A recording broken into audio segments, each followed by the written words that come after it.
ఆంధ్రప్రదేశ్కు సంతోషం, we welcome, మాకేం జలసీ లేదు. మాకెందుకు జాతీయ ప్రాజెక్ట్ ఇవ్వరు, మా పాలమూరు ఎత్తిపోతల పథకానికి ఎందుకు ఇవ్వరు, మా కాళేశ్వరంకి ఎందుకు ఇవ్వరు, మా సీతారామ ప్రాజెక్టుకి ఎందుకు ఇవ్వరు? ఆంధ్రప్రదేశ్కి ఆల్రెడీ పోలవరం జాతీయ ప్రాజెక్ట్ ఇచ్చారు. ఇప్పుడు రెండవది గోదావరి బండ్కచెర్లకు కూడా 80,000 కోట్ల రూపాయలు ఇస్తామంటున్నారు.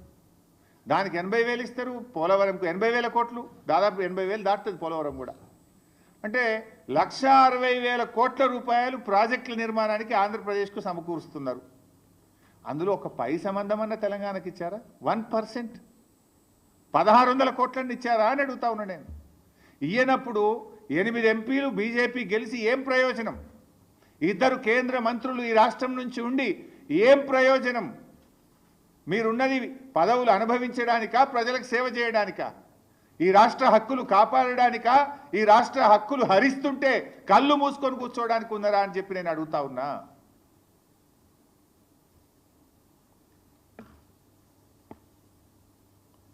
ఇలా బీజేపీ తెలంగాణకు ద్రోహం చేస్తూ ఉంది. ఇది తీవ్రమైన ద్రోహం. అరే మా ప్రాజెక్టులకు ఇప్పటికీ అనుమతులు ఇయ్యరు, మా సమ్మక్క సాగర్ ఇప్పటికీ ఇంకా అనుమతులు రాలేదు, మా పాలమూరు డిపిఆర్ను రిటర్న్ పంపించిండ్రు, మా దిండి ప్రాజెక్టుకు అనుమతులు ఇయ్యరు, మా ఏమో అనుమతులు ఇయ్యరు. పక్క రాష్ట్రానికి అనుమతులు లేకుండా నిధుల వర్షాన్ని కురిపిస్తున్నారు, కనక వర్షాన్ని కురిపిస్తున్నారు. ఏ అనుమతులు లేకున్నా కూడా నిధులు ఇస్తాం, ప్రాజెక్టులు కట్టండి అంటున్నారు. ఇది ఎక్కడి నీతి? మరి ఈ రాష్ట్రం నుంచి బీజేపీకి ప్రాతినిధ్యం వహిస్తున్న వాళ్ళకు బాధ్యత లేదా అని చెప్పి నేను అడుగుతా ఉన్నా. ఈరోజు కిషన్ రెడ్డి గారు చొరవ చూపాలి. అవసరమైతే మీరే ఆపండి, లేదంటే అఖిలపక్షాన్ని తీసుకుపోయినా సరే ఈ గోదావరి బనకచెర్ల ప్రాజెక్టు అక్రమ ప్రాజెక్టును నిలిపాలి, ఆపివేయాలని చెప్పి నేను డిమాండ్ చేస్తా ఉన్నా. లేదంటే మేమందరం ఢిల్లీకి వచ్చి సిడబ్ల్యూసి కార్యాలయం ముందు బీఆర్ఎస్ పార్టీ ఆధ్వర్యంలో ధర్నా నిర్వహిస్తాం. కేంద్ర ప్రభుత్వ యొక్క ద్వంద్వ నీతిని ఢిల్లీ వేదికగా ఎండగట్టామని చెప్పి కూడా హెచ్చరిస్తా ఉన్నాం.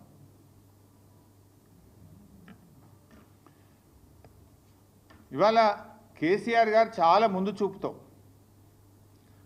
ఆనాడు గోదావరి ట్రిబ్యునల్ వచ్చే ప్రమాదం ఉంది, కృష్ణాలో మనకు ఎక్కువ షేర్ వస్తుంది కనుక కృష్ణాలో మనకు స్కోప్ ఎక్కువ ఉందని 9 ఏళ్ళు పోరాడి సుప్రీంకోర్టు మెట్లెక్కి కేసీఆర్ గారు సెక్షన్ 3ని కొత్త ట్రిబ్యునల్ను కృష్ణానది మీద సాధించారు. ఎందుకు? అక్కడ మనకు పరివాహక ప్రాంతం ఎక్కువ ఉంది, మనకు నీటి వాటా పెరుగుతుందని చెప్పి మేము సాధించినాం. ఆ రోజు గోదావరి మీద కూడా ఏదో ఒక రోజు ట్రిబ్యునల్ వస్తుందని ముందు చూపుతోని కేసీఆర్ గారు ఇవాళ ప్రాణహిత చేవెళ్ళకు ఆ రోజు 160 టీఎంసీలు ఉంటే కాళేశ్వరం ప్రాజెక్టుకు 240 టీఎంసీల నీటి కేటాయింపులు చేసినాం. దేవాదులకు 38 టీఎంసీలు ఉంటే 60 టీఎంసీల నీటి కేటాయింపులు చేశాం. సీతమ్మ సాగర్కు 67 టీఎంసీలు నీళ్లు కేటాయించాం. సమ్మక్క సాగర్కు 47 టీఎంసీలు కేటాయించాం. చెనాక కొరాటాకు 5 టీఎంసీలు, వార్ధా ప్రాజెక్టు తమ్మిడిహట్టి దగ్గర 20 టీఎంసీలు. ఇట్లా ఆ 969 టీఎంసీల మనకు నీటి కేటాయింపుల్లో దాదాపు 950 టీఎంసీలకు నీళ్లు కేటాయించి ప్రాజెక్టులను ప్రారంభించుకున్నాం, కొన్ని పూర్తి చేసుకున్నాం, కొన్ని ప్రాసెస్లో ఉన్నాయి. దాన్ని మీరు కొనసాగించి హక్కును కాపాడతారా? ఇవాళ నీవు ప్రాజెక్టు పూర్తి చేయలేదు, నువ్వు పూర్తిగా నీళ్లు వాడతలేవు కనుక నీళ్ళు కిందికి పోతున్నాయి. రేపేమంటారు? ట్రిబ్యునల్ వచ్చినప్పుడు అరే గన్ని 100,000 కోట్లు 80,000 కోట్లు పెట్టి కట్టింది కదా, ఆ ప్రాజెక్టును మూలకు పెడతామా? ప్రజాధనం వృధా అవుతుంది కదా, నేషనల్ వేస్ట్ కదా అని రేపు నీళ్ళు కేటాయిస్తారు కదా. ఇది ఒక కుట్ర, ఇది ఒక పథకం ప్రకారంగా జరుగుతుంది. మరి అన్ని నీళ్లు ఉన్నాయి, సముద్రంలో కలుస్తున్నాయి నిజమే అయితే చంద్రబాబు నాయుడు గారు ఆ రోజు కాళేశ్వరం ప్రాజెక్టు అనుమతులు ఎందుకు రద్దు చేయమన్నాడు? ఆ రోజు భక్త రామదాస్ ప్రాజెక్టు అనుమతులు ఎందుకు రద్దు చేయమన్నాడు? దీనికి సమాధానం చెప్పాలి కదా. నీళ్ళు బాగున్నాయంటున్నావు కదా, ఉంటే మరి ఆ రోజు ఎందుకు ఆపమని లెటర్లు రాసినావు? అంటే ఇది ఒక కుట్ర. ఇప్పటికైనా రాష్ట్ర ప్రభుత్వం మేల్కోవాలని చెప్పి కూడా నేను విన్నవిస్తా ఉన్నా. ఎందుకంటే అవి వరద జలాలు కాదు, తెలంగాణ రాష్ట్ర ప్రభుత్వం పూర్తి స్థాయిలో వినియోగించకపోవడం వల్ల కిందికి పోతున్నటువంటి జలాలవి. ఇకపోతే మరొక విషయంలో బీజేపీ తెలంగాణకు ద్రోహం చేస్తూ ఉంది. ఇప్పుడు బచావత్ ట్రిబ్యునల్, గోదావరి ట్రిబ్యునల్ ఒక అవార్డు ఇచ్చింది. పోలవరం ద్వారా 80 టీఎంసీల నీళ్లను మళ్లించినట్టయితే, ఏది కృష్ణా పరివాహక ప్రాంతానికి మళ్లించినట్టయితే ఆ 80 టీఎంసీలు పైన ఎగువన ఉన్న రాష్ట్రాలకు చెందుతాయి అని స్పష్టంగా బచావత్ అవార్డు ఇచ్చింది. బచావత్ అవార్డు అనేది భగవద్గీత. ఈ దేశంలో అది సుప్రీంకోర్టు కూడా దాంట్లో ఇంటర్ఫియర్ కాదు, అది భగవద్గీత లాంటిది. ఆ బచావత్ అవార్డు ఏం చెప్పిందంటే ఆ 80 టీఎంసీల్లో తెలంగాణకు 45 టీఎంసీలు, అదేవిధంగా కర్ణాటకకు 25 టీఎంసీలు, మహారాష్ట్రకు 14 టీఎంసీలు అని చెప్పింది. ఆ బచావత్ అవార్డు ప్రకారం కర్ణాటక అప్లై చేసింది సిడబ్ల్యూసికి. ఇక వాళ్ళు ఆంధ్రప్రదేశ్ వాళ్ళు పట్టిసీమ పెట్టి నీళ్లు డైవర్ట్ చేసిండ్రు, మాకు 25 టీఎంసీలు ఇవ్వండి అంటే అప్పర్ భద్రా ప్రాజెక్టుకు 25 టీఎంసీలు కేటాయిస్తూ ఢిల్లీ వాళ్ళు సిడబ్ల్యూసి అనుమతి ఇచ్చేసింది. అదేవిధంగా మహారాష్ట్ర వాళ్ళు కూడా ఈ 14 టీఎంసీలు మాకు చెందుతాయి, బచావత్ అవార్డు ఇచ్చింది. ఎందుకంటే వాళ్ళు పోలవరంకు నీళ్లు డైవర్ట్ చేసిండ్రు అంటే ఆ 14 టీఎంసీలను అలో చేస్తూ కేంద్ర బీజేపీ ప్రభుత్వం సెంట్రల్ వాటర్ కమిషన్ అనుమతి ఇచ్చింది.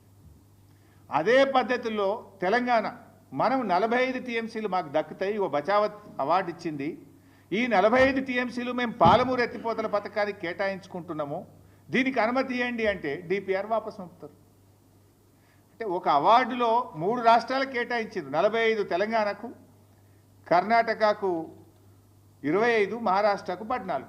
కర్ణాటక 25 ఒప్పుకుంటావు, మహారాష్ట్ర 14 ఒప్పుకుంటావు, తెలంగాణ 45 ఎందుకు ఒప్పుకోవు? ఇది బీజేపీకి తెలంగాణ పట్ల ఉన్న వివక్షకు నిదర్శనం, కుట్రకు నిదర్శనం, కక్షకు నిదర్శనం. తెలంగాణకు బీజేపీ చేస్తున్న ద్రోహానికి ఇది ఒక ఉదాహరణ అని చెప్పి నేను మనవి చేస్తా ఉన్నాను. ఇంత దుర్మార్గంగా ఎట్లా వ్యవహరిస్తారు? సో అందువల్ల పాలమూరుకు ఈ డిపిఆర్ ఎందుకు వాపసు పంపిండ్రు? అదే బచావత్ ఇంకో మాట చెప్పింది, 90 టీఎంసీల కంటే ఎక్కువ తీసుకుపోయినా కూడా ఇదే నిష్పత్తిలో పై రాష్ట్రాలకు ఈ నీటి వాటాలు కృష్ణానదిలో కేటాయించాలి అని చెప్పిండు. ఇప్పుడు 200 టీఎంసీలు తీసుకుపోతా అంటుండు చంద్రబాబు గారు. 200 తీసుకపోతే బచావత్ ట్రిబ్యునల్ అవార్డు ప్రకారం ఏది 45-21-14 కదా రేషియో, 45 తెలంగాణ, 21 కర్ణాటక, 14 మహారాష్ట్ర. ఆ రేషియో ప్రకారంగా తెలంగాణకు ఎంత రావాలి? 112 టీఎంసీలు రావాలి. ఇప్పుడు కృష్ణాలో ఇంకో 112 అదనంగా రావాలి. 112 ఇవి పాతై 45 కలిపితే ఎంత అవుతుంది? 147 టీఎంసీలు అవుతుంది. మన దిండికి నికర జలాలు ఇవ్వచ్చు, మన పాలమూరుకు నికర జలాలు ఇవ్వచ్చు, మన కల్వకుర్తికి కూడా నికర జలాలు కేటాయించుకోవచ్చు. మరి ఇది ఎందుకు అడగడు రేవంత్ రెడ్డి? అడగడు ఎందుకు? ప్రశ్నించడం ఎందుకు? ఆ రోజు వెనకట మీ అందరు మీరు కూడా సాక్ష్యం. ఆనాడు పోతిరెడ్డిపాడు పొక్క పెద్దగా చేసి పోరాడింది బీఆర్ఎస్, పోరాడింది ఒక్కడు పీజేఆర్. ఇదే ఉత్తమ్ గిత్తం వీళ్ళంతా పెదవులు మూసుకున్నారు మంత్రులుగా ఉండి. ఆ రోజు పోతిరెడ్డిపాడు పొక్క పెద్దగా చేసి కృష్ణా జలాలను రాయలసీమకు తరలించకపోతుంటే హారతులు పట్టింది కాంగ్రెస్ నాయకులే.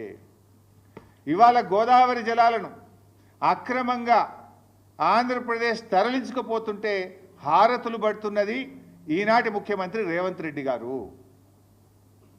ఇది మీరు తెలంగాణకు చేస్తున్న ద్రోహం. నాడైనా నేడైనా కాంగ్రెస్ తెలంగాణ పాలిట శాపంగా మారింది. ఈ రాష్ట్ర ప్రయోజనాలు కాపాడలేకపోతా ఉన్నారు. అసలు మీరు చూడండి ఒకసారి, ఏడాదినర్థం కాంగ్రెస్ పాలన ఏం సాధించింది? ఒక ప్రాజెక్టు కట్టినరా? ఒక పెండింగ్ ప్రాజెక్ట్ పూర్తి చేసిండ్రా? 1 ఎకరానికి కొత్తగా నీళ్ళు ఇచ్చిండ్రా? చేసిండ్రు, కొన్ని పనులైతే చేసిండ్రు. ఏం చేసిండ్రు? కృష్ణా నది మీద ఉన్న ప్రాజెక్టులను కేఆర్ఎంబీకి అప్పచెప్తూ సంతకాలు అయితే పెట్టొచ్చిండ్రు.